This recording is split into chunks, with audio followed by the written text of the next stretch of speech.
नमस्कार दोस्तों, मैं मनीष कुमार को बहुत बहुत स्वागत करता हूं आपके अपने YouTube channel Manish study point से। दोस्तों आज है 3 जुलाई। तो 3 जुलाई की करंट अफेयर से पहला क्वेश्चन है, हाल ही में 36वां आसियान शिखर सम्मेलन की अध्यक्षता किसने की है। तो ये 36वां आसियान शिखर सम्मेलन हुआ है जो कि एक वर्चुअल सम्मेलन था। मतलब कि इस सम्मेलन का आयोजन जो है वो वीडियो कॉन्फ्रेंसिंग के माध्यम से किया गया था और इसकी जो अध्यक्षता की है वो की है वियतनाम देश ने। और तो वियतनाम देश ने इसकी अध्यक्षता की है, क्योंकि इस वर्ष की जो अध्यक्षता है आसियान की वो किसके पास है, तो वो वियतनाम के पास है। तो वियतनाम देश के द्वारा इसकी अध्यक्षता की गई है। और इस बार जो शिखर सम्मेलन था इसका ये थीम भी रखी गई है, वो है कोहेसिव एंड रिस्पॉन्सिव आसियान। अगर बात करें वियतनाम की, तो वियतनाम की राजधानी है हनोई, मुद्रा है यहाँ की डोंग।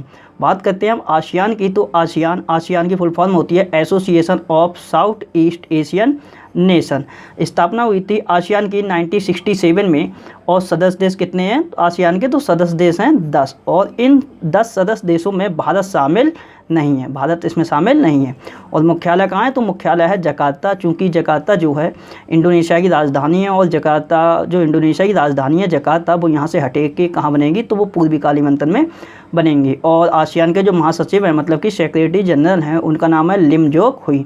बात करते हैं क्वेश्चन नंबर सेकंड की, तो सेकंड क्वेश्चन है, हाल ही में किस बैंक ने किसानों के लिए ई किसान धन ऐप लॉन्च किया है। तो किस बैंक ने ये ई किसान धन ऐप लॉन्च किया है, ये किया है एचडीएफसी बैंक ने। तो एचडीएफसी बैंक के द्वारा किसानों के लिए ई धन किसान धन ऐप लॉन्च किया गया है। और इस ऐप के माध्यम से होगा क्या, तो किसानों के लिए बैंकिंग तथा कृषि संबंधी जितनी भी जानकारी है वो किसानों के लिए प्रोवाइड कराई जाएंगी। जैसे अब क्या इसमें क्या क्या जानकारी होगी, तो कृषि संबंधी मतलब कि किसी भी चीज़ का रेट कितना चल रहा है, और मौसम संबंधी क्या जानकारी है, और बैंकिंग से संबंधी जितनी भी जानकारी है वो इस ऐप के माध्यम से प्रोवाइड कराई जाएगी किसानों के लिए। तो विशेषकर इसका मेन उद्देश्य यही है कि कृषि तथा बैंकिंग की जानकारी किसानों तक पहुंचाना। अब ये जो ऐप है जिसका नाम है ई किसान धन ऐप, ये लॉन्च किया गया एचडीएफसी बैंक के द्वारा।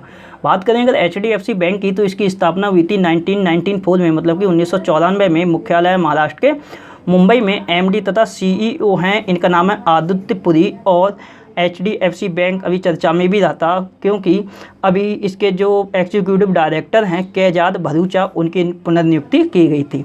बात करते हैं एचडीएफसी से संबंधित कुछ अन्य पॉइंट होगी, तो एचडीएफसी बैंक के द्वारा कुछ समय पहले समर ट्रीट अभियान भी लॉन्च किया गया था। हम हार नहीं मानेंगे गीत भी लॉन्च किया गया था एचडीएफसी बैंक के द्वारा।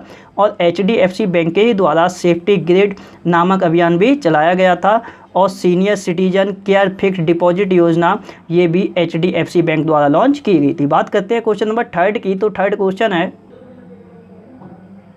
हाल ही में किस राज्य सरकार ने स्किल कनेक्ट फोरम नामक पोर्टल लॉन्च किया है। तो ये स्किल कनेक्ट फोरम नामक एक पोर्टल है जो कि लॉन्च किया गया है कर्नाटक राज्य की सरकार के द्वारा। और इस पोर्टल के माध्यम से होगा क्या, तो बेरोजगार लोगों को रोजगार के अवसर प्रदान कराए जाएंगे इस पोर्टल के माध्यम से। और इस पोर्टल के माध्यम से ये भी होगा, जैसे वो लोग जो कि बेरोजगार हैं और रोजगार की तलाश में हैं, तथा वो कंपनियां जो कि एम्प्लॉय की तलाश में हैं, तो वो कंपनी और जो बेरोजगार युवक हैं तो उनके बीच ये कनेक्ट किए गए हैं। मतलब कि जिन भी कंपनियों के लिए एम्प्लॉय की ज़रूरत है और वो लोग जो कि बेरोजगार हैं, तो वो इस पोर्टल के माध्यम से एक दूसरे से जुड़ सकते हैं।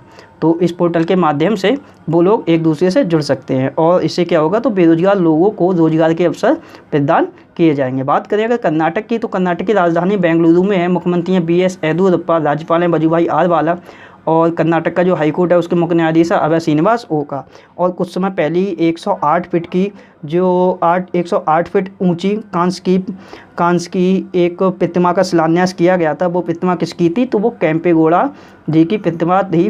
वो कहाँ पे उसका शिलान्यास किया गया है, तो बेंगलुरु में ही किया गया। और बेंगलुरु में ही है एक केम्पेगौड़ा अंतर्राष्ट्रीय हवाई अड्डा। और ये केम्पेगौड़ा अंतर्राष्ट्रीय हवाई अड्डा रनवे के दोनों छोर पर एविएशन वेदर मॉनिटरिंग सिस्टम स्थापित करने वाला पहला एयरपोर्ट भी बना है। इसके साथ साथ बात करें तो स्मार्ट शौचालय सिंचाई प्रणाली की तैनाती करने वाला पहला एयरपोर्ट यही बना है, केम्पेगौड़ा अंतर्राष्ट्रीय हवाई अड्डा। उसके बाद कर्नाटक की बात करें तो मेक संदेश नामक मोबाइल ऐप लॉन्च किया था किसने, तो कर्नाटक की ही सरकार ने लॉन्च किया था। उससे पहले टाइम्स हायर एजुकेशन की एक रिपोर्ट आई थी, जिसमें कि एशिया यूनिवर्सिटी रैंकिंग में जो भारत में शीर्ष यूनिवर्सिटी रही थी वो कौन सी रही थी, तो IISc बेंगलुरु थी। ये भारत में शीर्ष पर थी। और एशिया में किस नंबर पर थी, तो एशिया में इसका स्थान था 33वां। और एशिया में प्रथम स्थान पर कौन रही थी, तो वो रही थी सिंघुआ यूनिवर्सिटी, जो कि कहाँ की है, जो है चाइना की। और एक क्वेश्चन और है केम्पेगौड़ा अंतर्राष्ट्रीय हवाई अड्डा से, कि केम्पेगौड़ा अंतर्राष्ट्रीय जो हवाई अड्डा है बेंगलुरु का, इसने भारत और मध्य एशिया में सर्वश्रेष्ठ हवाई अड्डे के लिए स्काई ट्रैक्स का पुरस्कार भी जीता है। वहीं बात करेंगे तो कुछ समय पहले प्राणवायु कार्यक्रम की शुरुआत भी की गई थी। कहाँ पे, तो ये की गई थी बेंगलुरु में, और कर्नाटक से बिलोंग करते थे, जिनका नाम था पंडाडा कुटुप्पा इनका नाम था। और ये कौन थे, तो ये हॉकी रेफरी थे। इनका कुछ समय पहले ही निधन हो चुका है। उसके बाद बात करें तो क्रिसिल की रिपोर्ट आई थी, और इस रिपोर्ट में ये कहा गया था कि जो वित्त वर्ष 2019-20 था, इसमें कुल अक्षय ऊर्जा स्थापित करने में पहले स्थान पर कौन था, तो वो कर्नाटक राज्य ही था। कुल अक्षय ऊर्जा मतलब कि इसमें सौर ऊर्जा है, जल ऊर्जा है, पवन ऊर्जा है, मतलब कि सभी ऊर्जाएं स्थापित करने में कर्नाटक शीर्ष पर रहा था। वहीं बात करेंगे तो कुछ समय पहले कर्नाटक ग्रामीण विकास बैंक के द्वारा विकास अभय नाम से ऋण योजना भी लॉन्च की गई है। और कुछ समय पहले ही जो आपता मित्र एक मोबाइल ऐप था, वो भी लॉन्च किया था किसने, तो ये कर्नाटक ने ही लॉन्च किया था। और कोविड-19 होम डिलीवरी हेल्पलाइन सेवा की शुरुआत भी कहाँ की गई है, तो ये बेंगलुरु में की गई है। और बेंगलुरु जो है वो IT पेशेवरों के लिए काम करने के लिए सबसे पसंदीदा शहर भी है।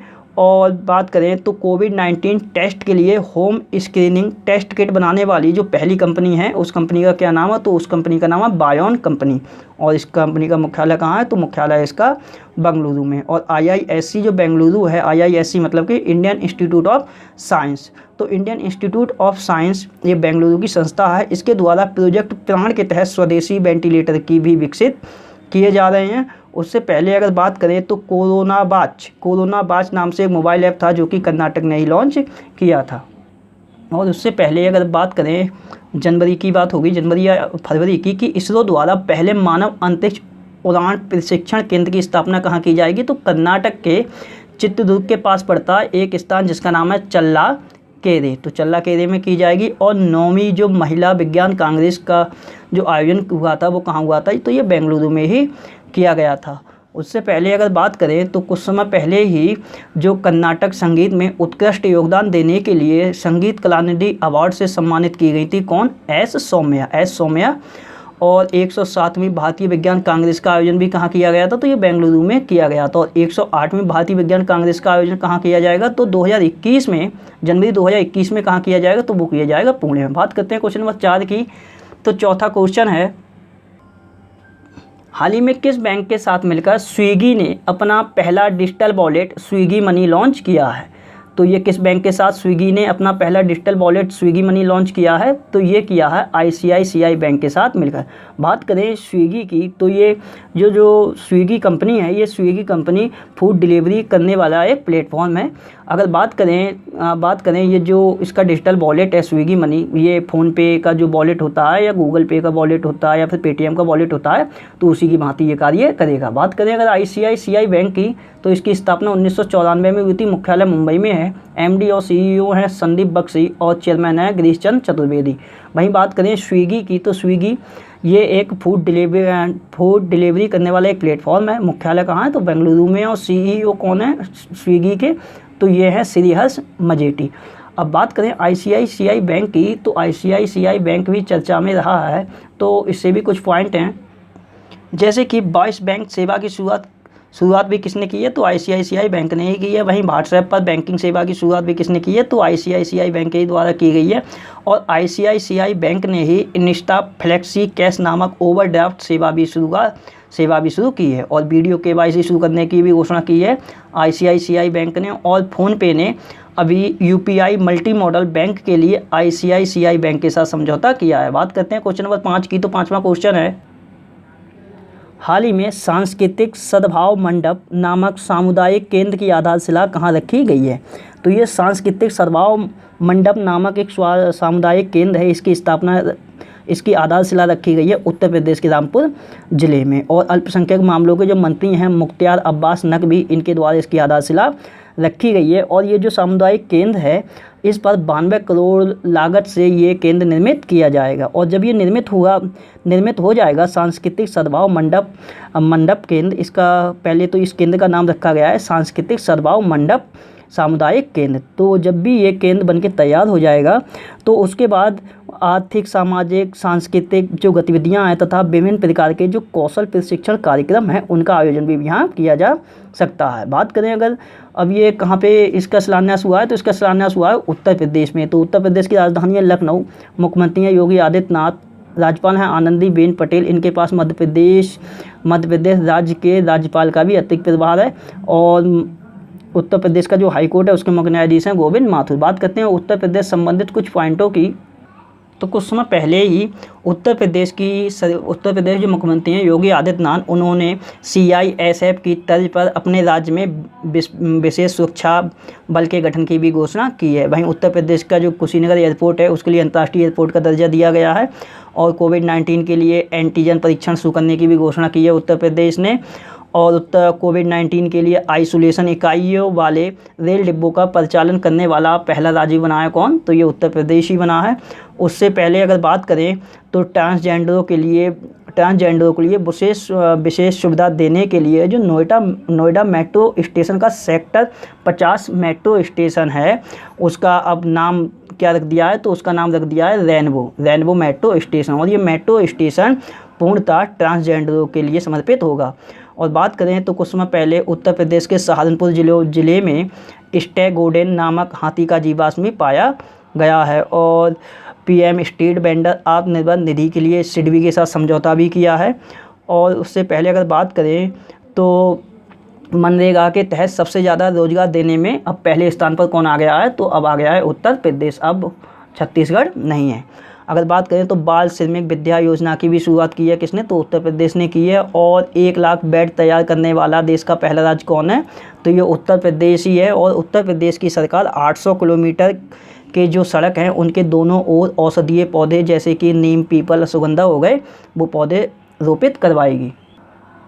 कोविड-19 से निपटने के लिए टीम 11 का गठन कहाँ किया गया था, तो ये उत्तर प्रदेश की सरकार के द्वारा ही किया गया था। और जो पूल परीक्षण करने वाला देश का पहला राज्य बना है उत्तर प्रदेश। वहीं प्रधानमंत्री गरीब कल्याण योजना के तहत उत्तर प्रदेश ने एक दिन में 3 करोड़ से ज़्यादा परिवारों के लिए 1.5 लाख टन चावल का वितरण करके रिकॉर्ड भी बनाया है। जियोटेक कम्युनिटी किचन बनाने वाला देश का पहला राज्य कौन है, तो ये उत्तर प्रदेश ही है।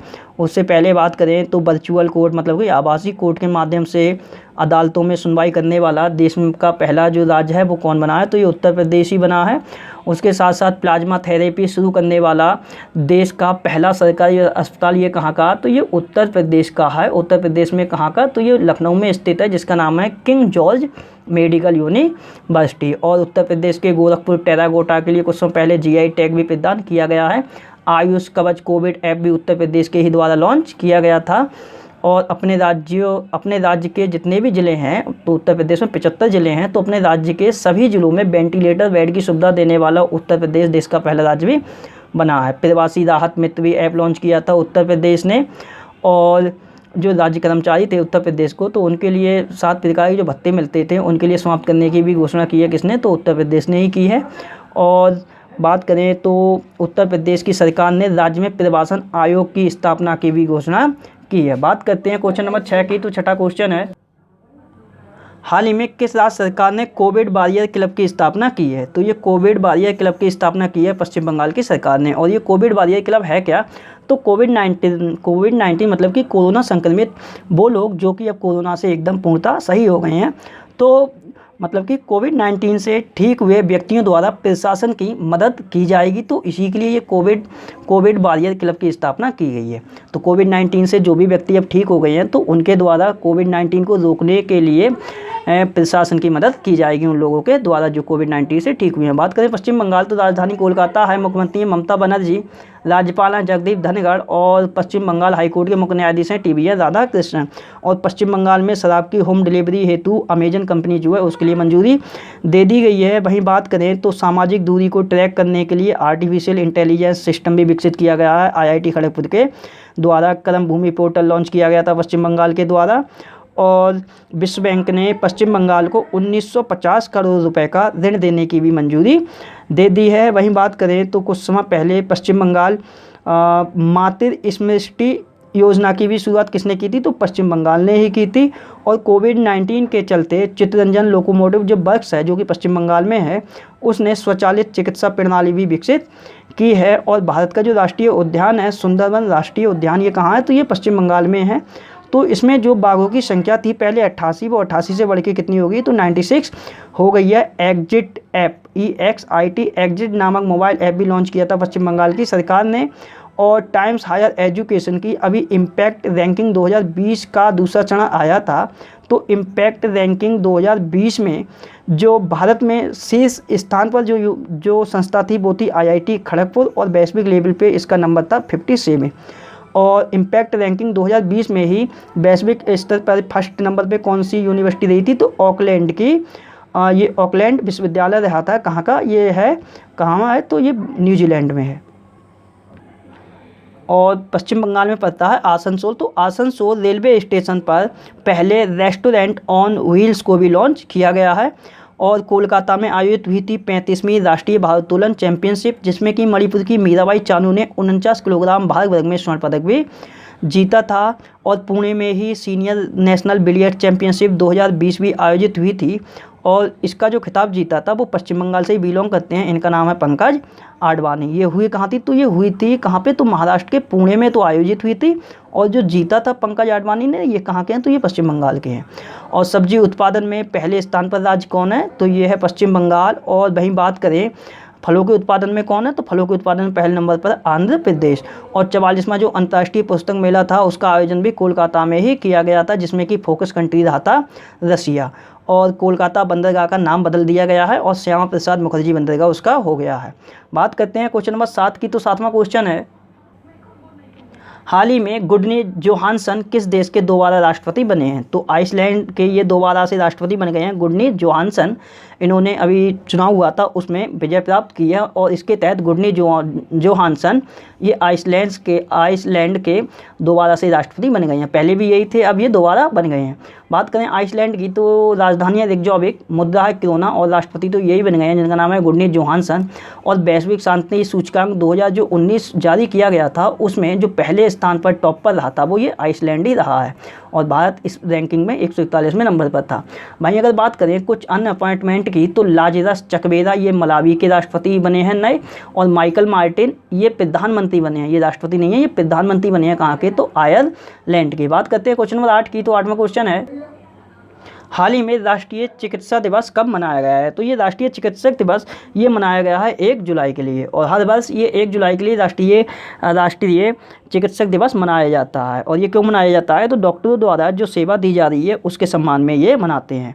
और ये 1 जुलाई को ही क्यों मनाते हैं, तो भारत के चिकित्सक थे जिनका नाम था डॉक्टर बिधान चंद्र राय, तो इन्हीं के जन्म दिवस पर ये 1 जुलाई के लिए राष्ट्रीय चिकित्सक दिवस मनाया जाता है। डॉक्टर बिधान चंद्र राय ये पश्चिम बंगाल के दूसरे नंबर के मुख्यमंत्री भी रहे थे, और इनके लिए 1961 में भारत रत्न के पुरस्कार से सम्मानित भी किया गया था। बात करते हैं इस बार जो थीम रही है वो रही है लेसन द मोर्टेलिटी ऑफ कोविड-19। और 1 जुलाई को 2 दिवस और मनाए गए हैं। एक दिवस है नेशनल चार्टर्ड अकाउंटेंट्स डे, तो नेशनल चार्टर्ड अकाउंटेंट्स डे ये भी मनाया गया 1 जुलाई के लिए। और ये क्यों मनाया गया है 1 जुलाई के लिए, तो 1 जुलाई 1949 के लिए इंडियन चार्टर्ड अकाउंटेंट की स्थापना की गई थी। और 1 जुलाई के लिए राष्ट्रीय डाक कर्मचारी दिवस भी मनाया गया है, डाक कर्मियों द्वारा दी जा रही सेवाओं को सम्मानित करने के लिए। बात करते हैं क्वेश्चन नंबर 9 की। तो 9वां क्वेश्चन है, हाल ही में विश्व बैंक ने भारत को स्टार्स कार्यक्रम के लिए कितनी धनराशि की मंजूरी दी है, तो भारत को स्टार्स कार्यक्रम के लिए विश्व बैंक ने जो धनराशि की मंजूरी दी है वो दी है 500 मिलियन अमेरिकी डॉलर की। और ये जो स्टार्स कार्यक्रम है ये है क्या, तो जो भारत के इस कार्यक्रम के तहत 6 राज्य नामित किए गए हैं, 6 राज्य चुने गए हैं, जिसमें कि है हिमाचल प्रदेश है, मध्य प्रदेश है, केरल है, राजस्थान है, उड़ीसा है, 1 2 3 4 5 एक और बचा, एक है महाराष्ट्र। तो इन 6 राज्यों में स्कूली शिक्षा की गुणवत्ता व शासन में सुधार करने के लिए ये 500 मिलियन अमेरिकी डॉलर देगी विश्व बैंक। यही है स्टार्स कार्यक्रम। बात करें अगर यहाँ स्टार्स की फुल फॉर्म की, तो फुल फॉर्म इसकी क्या है, तो strengthening teaching learning and result states. वहीं बात करें अगर वर्ल्ड बैंक की, तो वर्ल्ड बैंक की स्थापना हुई थी 1944 में और प्रभाव में आया था 1945 में। मुख्यालय वाशिंगटन DC। अध्यक्ष कौन है, तो अध्यक्ष हैं डेविड मालपास और चीफ इकोनॉमिस्ट अभी नियुक्त हुई हैं विश्व बैंक की, इनका नाम है कार्मेन रीनहार्ट। और MD तथा CFO कौन है, तो ये हैं अंशुला कांत। और वर्ल्ड बैंक में ही अभी वर्ल्ड बैंक के एग्जीक्यूटिव डायरेक्टर के वरिष्ठ सलाहकार नियुक्त किए गए थे। उनका क्या नाम था, तो उनका नाम था राजीव टोपनो। उनका क्या नाम है, तो उनका नाम है राजीव टोपनो। और मैं विश्व बैंक से और भी कुछ बात करूं तो विश्व बैंक के द्वारा भारत के MSME क्षेत्र के लिए 750 मिलियन डॉलर के ऋण को भी मंजूरी दी गई है। बात करते हैं क्वेश्चन नंबर 10 की, तो 10वां क्वेश्चन है, हाल ही में केंद्र सरकार ने किस राज्य की आवास तथा प्रवास परियोजना के लिए विश्व बैंक के साथ 250 मिलियन डॉलर का समझौता किया है। तो यह केंद्र सरकार ने किया है समझौता, किस राज्य की आवास तथा प्रवास परियोजना के लिए विश्व बैंक के साथ किया है, तो ये तमिलनाडु राज्य के आवास तथा प्रवास परियोजना के लिए ये समझौता किया है विश्व बैंक के साथ। बात करें अगर तमिलनाडु की, तो राजधानी है चेन्नई, मुख्यमंत्री हैं E.K. पलानीस्वामी, राज्यपाल हैं बनवारी लाल पुरोहित और तमिलनाडु का जो हाईकोर्ट है उसके मुख्य न्यायाधीश हैं अमरेश्वर प्रताप शाही। तो अभी कुछ समय पहले ही तमिलनाडु सरकार के द्वारा जो एक घोषणा की गई थी कि नीट परीक्षा पास करने वाले छात्रों को 10% आरक्षण देने की घोषणा की थी। किसने, तो तमिलनाडु राज्य की सरकार ने की थी। वहीं अगर बात करेंगे तो मानव संसाधन की NIRF रैंकिंग आई थी, जिसमें कि शीर्ष विश्वविद्यालय कौन सा था, तो वो था IIT मद्रास रहा था। वहीं बात करें तो कुछ समय पहले ही जो इनका क्या नाम है, हाँ, भारतीय उद्योग परिसंघ, तो भारतीय उद्योग परिसंघ के द्वारा अभी जो तिरुचि रेलवे स्टेशन है, मतलब कि जिसके लिए बोलते हैं तिरुचिरापल्ली रेलवे स्टेशन, उसके लिए गोल्ड रेटिंग भी प्रदान की गई है। और तिरुचिरापल्ली जो स्थान है, यहाँ पे अंतर्राष्ट्रीय केला महोत्सव का भी आयोजन किया गया था। ग्रामीण कायाकल्प योजना की भी शुरुआत की गई है तमिलनाडु राज्य की सरकार के ही द्वारा। वहीं बात करें तो IIT जो मद्रास है, इसके द्वारा कलाई आधारित ट्रैकर का भी विकास किया गया है।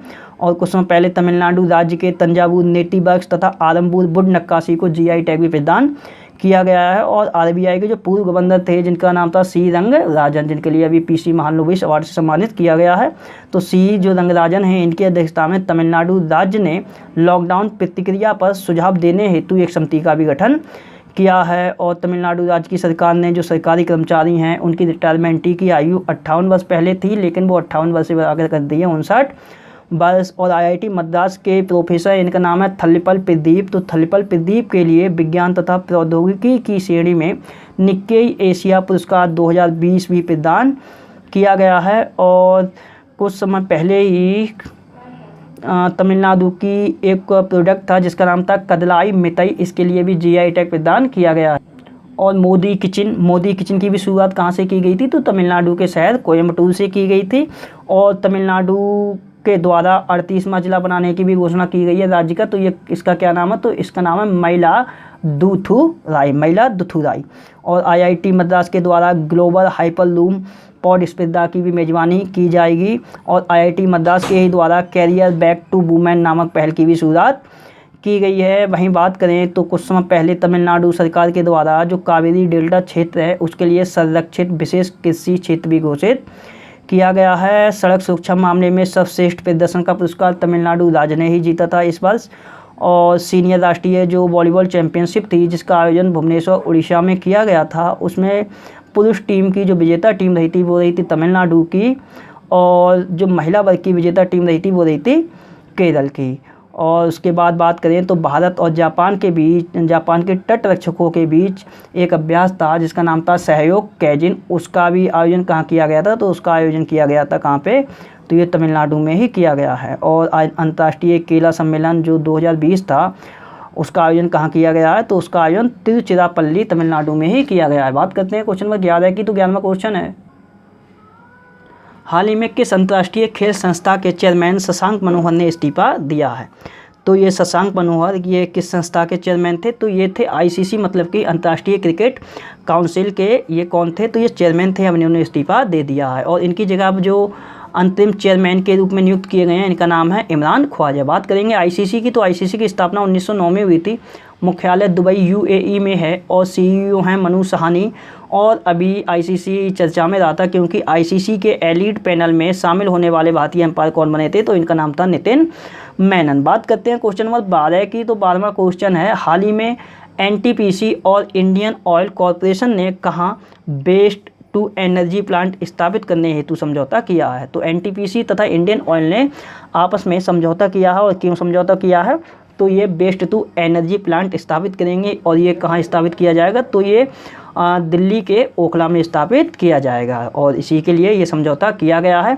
वेस्ट टू एनर्जी मतलब कि कचरे से ऊर्जा का उत्पादन करने के लिए प्लांट स्थापित किया जाएगा। बात करते हैं एनटीपीसी, तो एनटीपीसी ये भारत की महारत्न कंपनी है जिसकी फुल फॉर्म होती है national thermal of power corporation. National thermal of power corporation. मुख्यालय है, स्थापना हुई थी 1975 में। मुख्यालय है नई दिल्ली में। अध्यक्ष हैं गुरदीप सिंह। और एनटीपीसी में 2 नियुक्तियां हुई हैं इस वर्ष। एक हुई है दिलीप कुमार पटेल की, जो कि एनटीपीसी के एचआर निदेशक नियुक्त किए गए हैं। और एक नियुक्ति हुई है रमेश बाबू की, जो कि एनटीपीसी के परिचालन निदेशक नियुक्त किए गए हैं। तो ये 2 नियुक्तियां थीं एनटीपीसी से।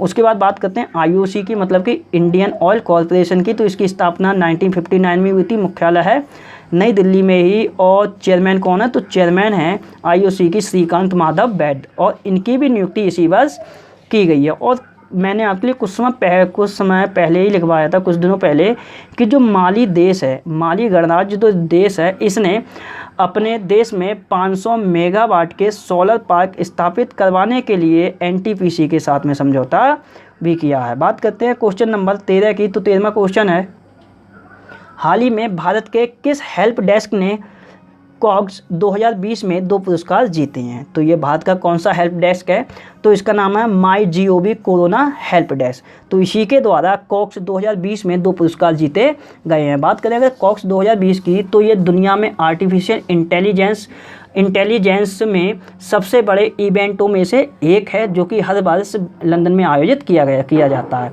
बात करें इस डेस्क के द्वारा 2 अवार्ड जीते गए हैं, तो ये कौन कौन से हैं, तो एक तो है best innovation for covid society का अवार्ड। और दूसरा अवार्ड है पीपल्स चॉइस कोविड-19 ओवरऑल विनर का अवार्ड। बात करें इस हेल्प डेस्क की, तो ये आर्टिफिशियल सक्षम, मतलब कि आर्टिफिशियल इंटेलिजेंस आधारित है। ये हेल्प डेस्क जो कि जिसका नाम MyGov कोरोना हेल्प डेस्क, इसको रिकॉर्ड 5 दिनों में कोविड-19 महामारी के खिलाफ लड़ने के लिए विकसित किया गया है। तो ये एक चैटबॉट है।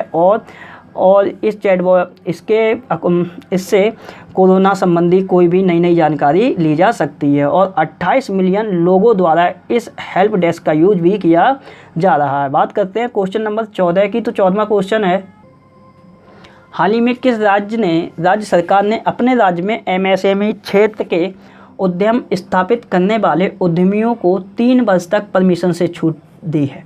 मतलब कि इसका क्वेश्चन का मतलब ये है कि वह कौन सा राज्य है जिसने कि ये कहा है कि कोई भी उद्यमी उसके राज्य में एमएसएमई के क्षेत्र में उद्योग लगा सकता है। लेकिन जो उद्योग लगाते हैं, तो उद्योगों के लिए क्या होती है, विभिन्न विभागों से परमिशन लेनी पड़ती है। तो वो परमिशन नहीं लेनी पड़ेगी, कब तक, तो ये 3 वर्ष तक।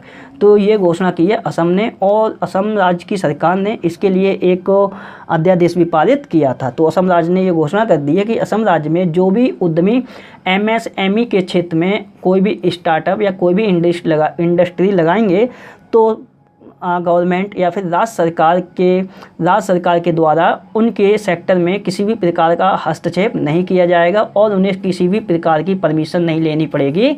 कब तक, तो ये 3 साल तक। बात करें असम की, तो असम की राजधानी दिसपुर में है। मुख्यमंत्री हैं सर्बानंद सोनोवाल, राज्यपाल हैं जगदीश मुखी, और असम का जो हाईकोर्ट है उसके मुख्य न्यायाधीश हैं अजय लांबा।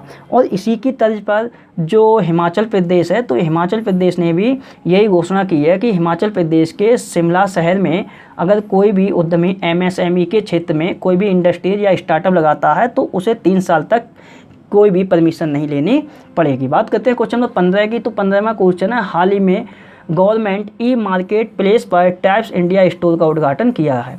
किसने किया है, तो ये उद्घाटन किया है जनजातीय मामलों के मंत्री अर्जुन मुंडा के द्वारा। तो सरकार द्वारा खरीद को आसान बनाने के लिए गवर्नमेंट ई मार्केट प्लेस पर टैप्स इंडिया स्टोर का उद्घाटन किया है अर्जुन मुंडा ने। अगर बात करें अर्जुन मुंडा जी की, तो कुछ समय पहले ही, शायद ये जनवरी या फरवरी की बात है, कि अर्जुन मुंडा के लिए भारतीय निशानेबाजी संघ का अध्यक्ष भी नियुक्त किया गया है। बात करते हैं क्वेश्चन नंबर 16 की। तो 16वां और अंतिम क्वेश्चन है, हाल ही में किस मंत्रालय ने मत्स्य संपदा नामक तिमाही समाचार पत्र लॉन्च किया है? तो ये मत्स्य संपदा नामक तिमाही समाचार पत्र है, ये लॉन्च किया गया है केंद्रीय पशुपालन, डेयरी और मत्स्य पालन मंत्रालय के द्वारा। जिसके मंत्री कौन है? तो इसके मंत्री हैं गिरिराज सिंह। और इसमें क्या होगा? तो मत्स्य पालन से संबंधित सारी जानकारी है। बात करें तो कुछ समय पहले जो केंद्र सरकार है, तो केंद्र सरकार के द्वारा पीएम मत्स्य संपदा योजना लॉन्च की गई थी, और जिसके तहत 20,050 करोड़ रुपए आवंटित भी किए गए थे। तो पीएम जो मत्स्य संपदा योजना है, इसके तहत मत्स्य पालन को बढ़ावा देने के लिए ये योजना लॉन्च की गई थी। तो इसी के लिए ये अब तिमाही एक समाचार पत्र है जिसका नाम है मत्स्य संपदा। तो ये लॉन्च किया है केंद्रीय पशुपालन, डेयरी और मत्स्य पालन मंत्रालय ने, जिसके मंत्री हैं गिरिराज सिंह। अब बात करते हैं कल जो मैंने क्वेश्चन पूछे थे उनके आंसर होगी। तो कल आपसे मैंने पहला क्वेश्चन पूछा था, एंथ्रोपोज नामक नया शब्द किस देश के शोधकर्ताओं के द्वारा दिया गया था? इसका आंसर था यूनाइटेड किंगडम। दूसरा था, किल कोरोना अभियान किस राज्य ने लॉन्च किया? इसका आंसर मध्य प्रदेश। तीसरा क्वेश्चन था, भारत का पहला लाइकेन पार्क कहाँ स्थापित किया जाएगा? तो उत्तराखंड।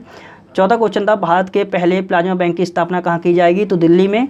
पांचवा क्वेश्चन पूछा था, आईसीसी एलीट पैनल में शामिल होने वाले भारतीय एम्पायर कौन थे? तो ये थे नितिन मेनन। छठा क्वेश्चन था, यूएन द्वारा किस राज्य की स्वास्थ्य मंत्री के शैलजा को सम्मानित किया गया है?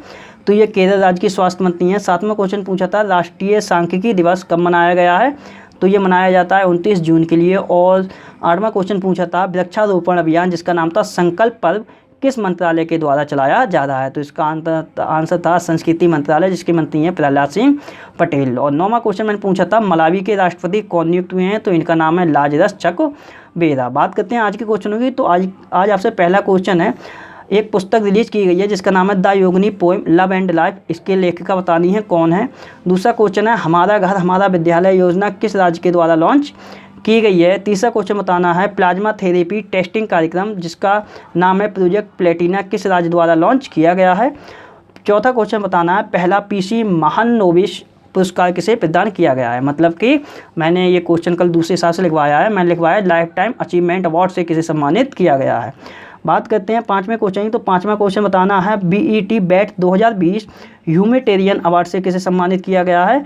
छठा क्वेश्चन बताना है, नाडा इंडिया ऐप किसने लॉन्च किया है? सातवां क्वेश्चन है, भारतीय सॉलिसिटर जनरल का नाम क्या है जिनका कार्यकाल अभी 3 वर्ष के लिए बढ़ाया गया है? और आठवां क्वेश्चन है, 1000 सरकारी स्कूलों में जल संचय करने वाला पहला जिला कौन बना है? तो ये 8 क्वेश्चन हैं।